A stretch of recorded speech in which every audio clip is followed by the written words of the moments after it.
Hello, everybody, and welcome back to the People's Poll, the show on Monday where James and I discuss a topic of your choice. My name's Suj. I've already given everyone your name. Except when we put the poll out, we don't give them a choice. Well, the poll was slightly heavily skewed in one direction or another. I was half expecting yesterday one of the options on the poll to be, should Suj quit FPL because of the shocking week I've had. Shocking week, but I'm not...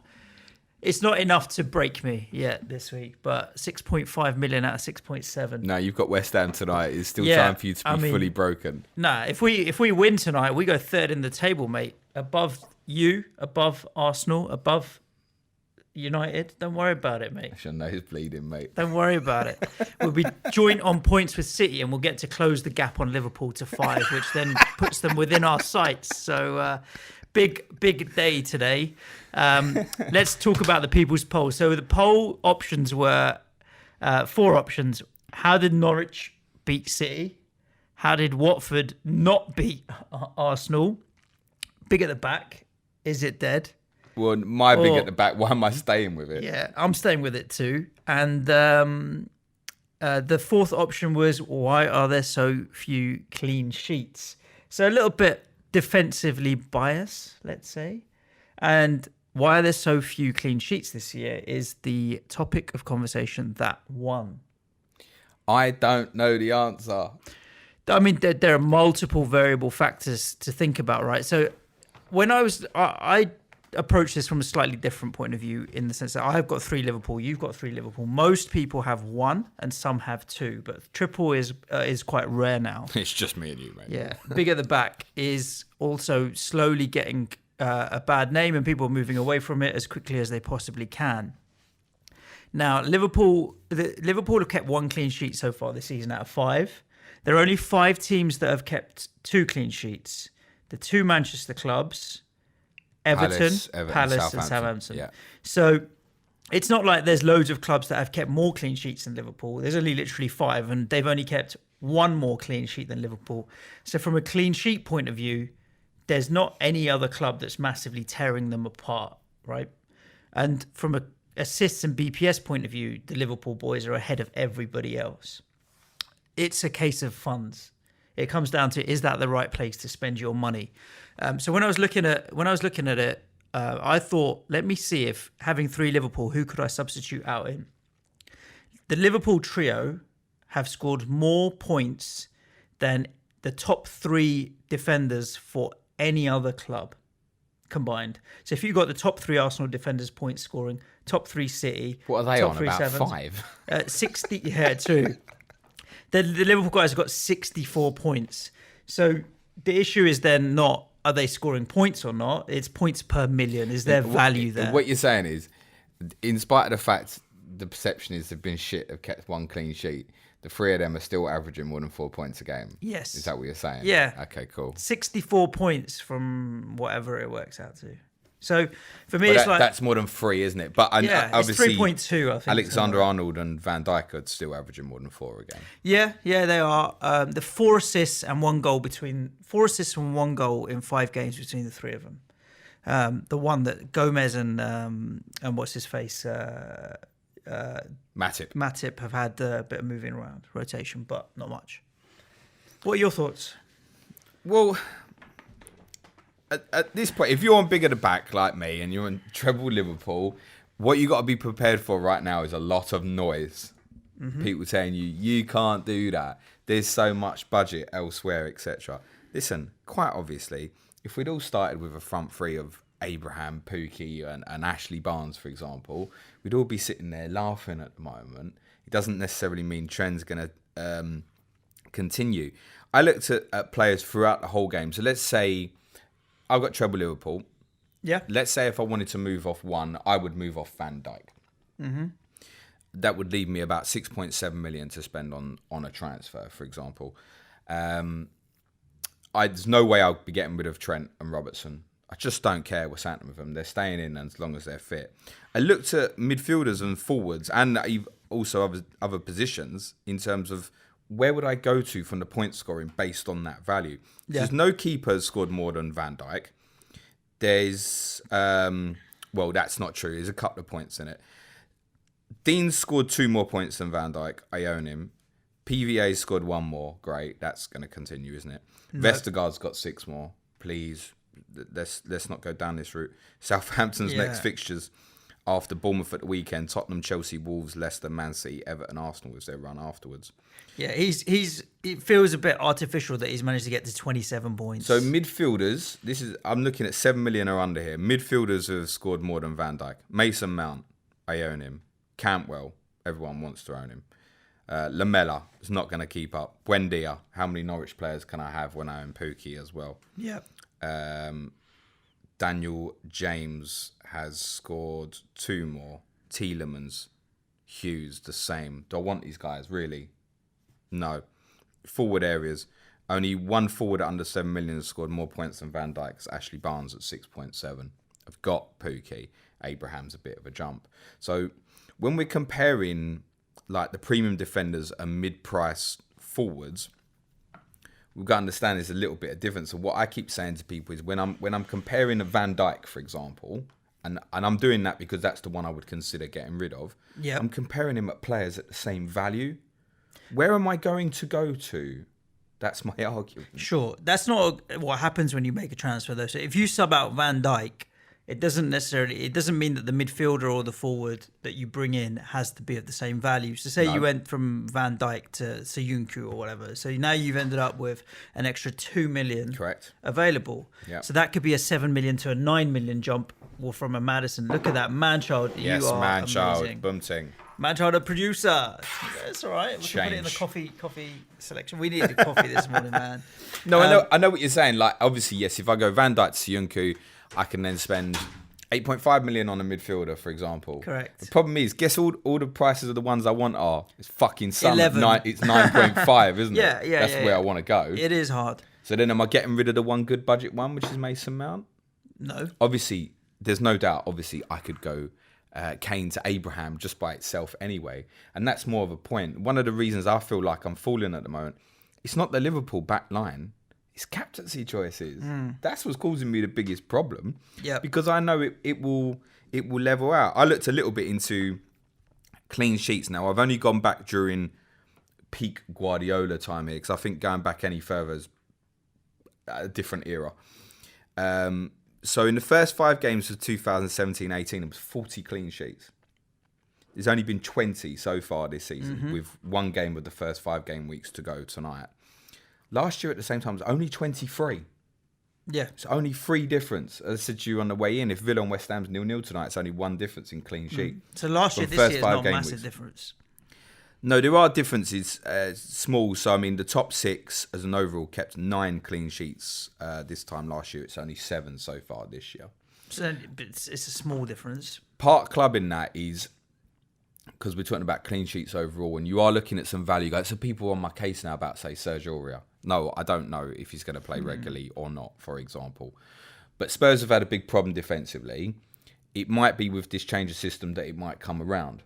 Chelsea look like they're going to concede goals. There's no way around it. So you ignore them at the moment. United's going to be hit and miss. They've kept 2 clean sheets so far against Chelsea and Leicester, and not in the games you would have expected them to. Yeah. And Arsenal is a whole nother podcast. So City have obviously got a problem, as we saw in detail at the weekend. I think their big problem at the moment is leadership.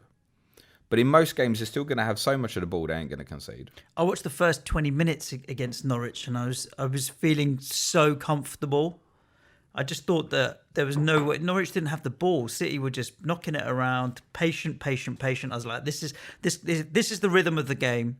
Then this is going to be a walkover, and I'm happy having benched Pookie. And it was that set piece, and then I don't know what happened. It was flashes of the 3 Norwich stupidity. goals exposed essentially the only ways you're going to score a goal against Man City.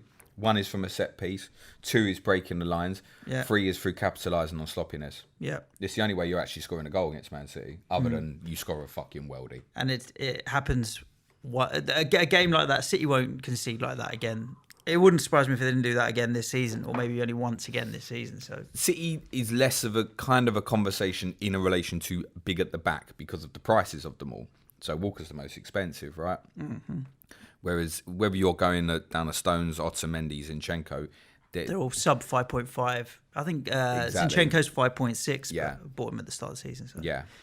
Whereas the Liverpool guys, that's where the argument is in terms of about how you're spreading that value. They're scoring more points. What do you mean? The Liverpool defenders have scored more points. Well, they're in there for me as well. It's not just the clean sheets. They're in there for me returns. in terms of the attacking returns as well.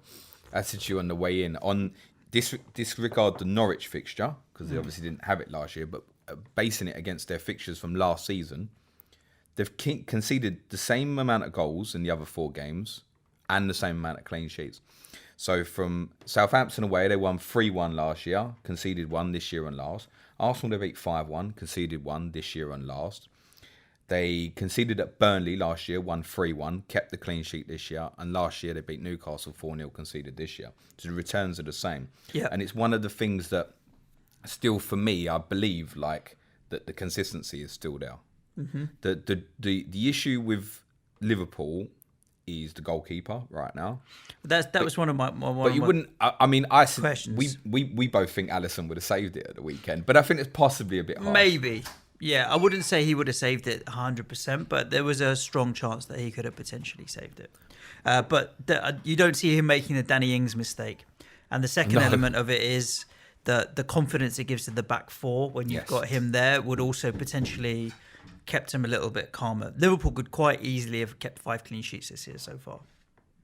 Yes, that was the first goal they conceded in the first half. I think you can legislate for a slightly chubby left wing back doing a step over, pulling it onto his right foot and smashing it in the top corner. Like, you don't legislate. It's the only shot on target Newcastle had. Yeah. You can't, as an owner of big at the back, legislate for that Danny Ings goal, for example. No. So I'm quite calm about it. One of the things I am exploring to get to that Sun price rather than the 8.5 price is like a Van Dijk to Matip. Mm-hmm. I'm genuinely considering that as a move because I've been impressed with Matip this season so far. I have confidence in them still. And one of the things I know people will keep saying to me is, yeah, you're not talking about Salah and Mane here. Yeah, I get that. It's just I'm taking a personal strategy that I don't think there's too many weeks coming up where I'm gonna captain either of them. So I'm not breaking to go down that route personally. I'm not. I'm confused at the moment. I'm coming off the back of a 24-point game week, both Saturday and Sunday. I was tempted with the old wild card. I tinkered around with my team as you would on the computer and moved away from big at the back a number of times, but then just didn't like the balance of my team. I just didn't like it. I just like, even if I downgraded some of those defenders to slightly cheaper players, I still couldn't get the front 3 and the midfield 3 or 4 that I wanted. And then it just kept coming back to that. So I ended up with looking at only maybe 3 or 4 changes. And I was like, it doesn't justify a wild card. Especially when one of those changes is one of my bench fodder anyway in Daddy Drinkwater. So I just can't see it being the right time to move away from it. There hasn't been enough bad things to happen to move away from big at the back at the moment. No, I've looked at it as well. I'm still of the opinion that I want a premium forward, be it a Kane or Aubameyang, Aguero, or a worst case kind of like Vardy, Firmino level. I'm still convinced I want someone. I don't want a front 3 of Pookie, Barnes, Abraham. They don't want it. Mine was going to end up... the only way I could really overhaul my squad was to turn Harry Kane into Tammy Abraham. And there's every chance that Tammy Abraham can go on a run and score as many points. I mean, he's had a great season so far. You've got to give him credit. 2-3 weeks ago, I was saying, look, I want to see consistency from him. He's just banged in goals in both of the last 2 games, right? So now I've got no excuse but to say, okay, you know what? This season he could well be the real deal. So Pookie, Abraham, Haller as a front 3. If it was backed up with a midfield that included Mane, De Bruyne, Sterling, and Son, wouldn't be too bad. But that wouldn't give me enough money for fucking big at the back. I'm telling you. No, it wouldn't. So it's balance, right?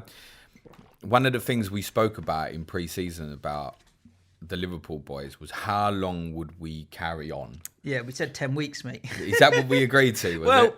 8 weeks at least, because then it's game week 10 that City play Liverpool and they play each other. So and the fixtures are turning worse. Yeah, yeah, but not for City. They're not. I tell you what, as soon as I tweet out my team this weekend with 3 Liverpool, I'm going to mute the conversation, Yeah, mate. you're waiting for people to come. I had to mute it at home to Newcastle at the weekend, mate. So Yeah. God knows what people are going to think if they look at that away to Chelsea. I completely understand why those are going enough. Move off. Our friend Nick, I'll link the tweet. I retweeted it last night. The brilliant little thread on big at the back and why it looks like budget should be moved to the forwards. And I think if you're sitting there at the moment with like Pookie Abraham plus Aubameyang or Aguero, like great. I can't argue too much with what you're doing at the moment. I feel like one of the things is you get the noise of the template in the community when you're on Twitter. Yeah, It might look completely different in 3 or 4 weeks, and I'm really conscious of that. I don't know how many wildcards have been used, but I imagine it's a fucking lot. it's going to be in excess of 2 million. What happens if we In hold excess of 2 million. What happens if we hold our nerve here and we're right? That's the thing, isn't it? There's no money involved if we're right, but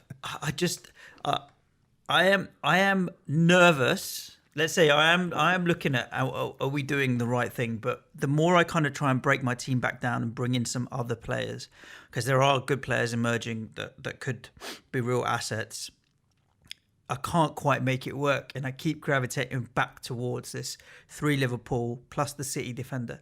The only move I'm looking at making at the back is Zinchenko to Lucas Digne, but that's going to cost me 0.7 million more, and I don't think it's justified right now. Lucas Digne's an interesting one, right? Because I've had Dean for the last 2 weeks, and nothing yesterday at Bournemouth, and obviously the assist, very late assist against Wolves, which was saved from a 1-pointer as well.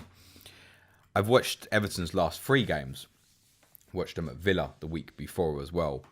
Like, they ain't pulling up no trees. But with Dean, in the community, because if it's an attacking threat, you've got to have him in your team. Well, if that's the case, and if I end up with a back 3, it will probably be TAA, Robertson and Dean. Because they're in for the attacking talents as much as the defensive. Yep. And I think from an aerial perspective, Van Dijk, I think it's 7 goals scored this calendar year, I think. Like, it's still a massive threat from set pieces as well. Big. You know, if Van Dijk hits the goal on a clean sheet, he's hitting top bonus as well. Mm-hmm. So, I don't know. I'm still not in a rush to move away. The advice is, not many other people are still feeling that way. The explanation on the overall for why there's less clean sheets, it's nothing to do with VAR or anything like that. I think there's better attacking teams at the weaker end of the table now. 100%. Huddersfield scored 21 goals last season or something. Yeah, it was nearly nailed on a clean sheet before you played them if you were a big side. I think Cardiff were weak up front. You look at the sides at the bottom now, and even look at how Watford played yesterday, right? These are not bad sides. Yeah, Newcastle was spending 40 million on a striker in Joe Linton as good Newcastle as he is. Scored at Liverpool at the weekend. Exactly. Right? So I think I am enjoying the start of this season. I really am, because Agreed. I don't think it wouldn't surprise me if 2 teams from the top 6 weren't in the top 6 at the end of the season. I think Leicester, albeit they lost at the weekend, are looking good. I'm not going to make any judgments on West Ham for another 2 or 3 weeks, but if we win today, we jump up to 3rd in the table. Not going to make any judgments for 2 weeks, but if we win today, we'll be 3rd in the table. Made your right? judgment. Mental. But then we've got United. So this home game against United next Sunday is massive. If we can get a result from that, then you're kind of 6-7 games in. You've got a platform to build on top of. Everton have been a bit up and down, but there is depth in the league. There is definitely strength and depth in the league this year. It's off subject, right? But the fact that if you win tonight, you'll go 3rd makes it an absolute certainty that you'll get beat. Nah, I don't think so. But the amount of times you miss opportunities, honestly, it wouldn't surprise me. But I don't know. I think we're in with. We should be winning tonight. We should be winning tonight. If we don't, we might. We've spoken about sides at the front end, at the lower end of the table being stronger this year. But further down the line, we might look at teams like Sheffield United as being quite weak from that point of view. We might look at Newcastle again from that perspective. Villa, actually, if Wesley doesn't hit it off like Pookie and others are hitting off, we might look at Villa in a few weeks and think they're quite weak going forward. Palace or another one you could throw into that category. So that, again, it might switch on its head. I think there's a lot more teams playing 2 up front. Yeah. Which is something I've wanted to talk about previously, and I would like to talk about again further forward, because Spurs played 2 up front at the weekend. You might argue it was 4 up front. You've got like your Jimenez and your Jotas. There are other teams playing this way now. Yeah. And with good attacking midfielders to support. If you look at like your Pepe's coming into the league and that. Buendia at Norwich looks a really good player. Yep. There's a lot more attacking talent. I think defensively teams are quite poor. Like City are not great defensively. It's just that they're so good that we'll get out of trouble. The only side in this league who's really good defensively is Liverpool. Yes, indeed. Cool. Well, there you go. That's our discussion about big at the back and why we're sticking with it. I'm still going to be sticking with it. I think I haven't had the... if I haven't pulled my wild card yet, so I'm not going to. I think it's one of those, if you know, you know. Although I am looking at, if I stay inside the top 3 million this week, then I'll be very happy. But let's see how that pans out. Thanks for listening. Thanks for tuning in to our People's Poll on a Monday morning. We still have one more game to come at you tonight, which is obviously Aston Villa West Ham. And then we'll be back with a full podcast tomorrow. We have our Clash of the Correspondents later in the week. This week we have on who, James? We have... we've got Mark, FPL Badger after they've beat City, and we've got Jack, the turfy top of Mark, Burnley. FPL, I don't know. He was top of the Correspondence League. I think Tomo's overtaken him now, isn't he? Yeah, But I think, he's right I think up there. Tomo got Lundstrom in. He's up there now. He's doing well. So yeah, that'll be a good one. The usual podcast all coming at you this week as well. So do stay tuned. Any FPL questions and all the rest of it, find us on Twitter and Facebook and wherever else it is. Anything else to add? I would like. Have a good Monday. Cue music. Messi, encara Messi, encara Messi, encara Messi, encara Messi, encara Messi, encara Messi, encara Messi, encara Messi, encara Messi, encara Messi, encara Messi, encara Messi, encara Messi, The Fantasy Football Show.